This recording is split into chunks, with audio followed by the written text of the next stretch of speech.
ભણાવો નહીં શા માટે?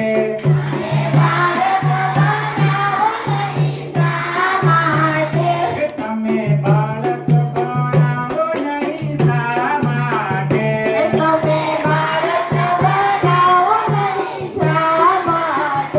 એને ભણવા લખવાનો અધિકાર છીનવો શા માટે?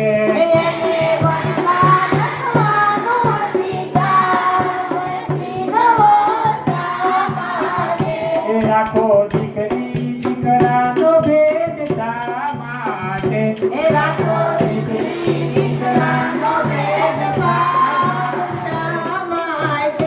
બેનો સરખો છે અધિકાર છીનવો શા માટે?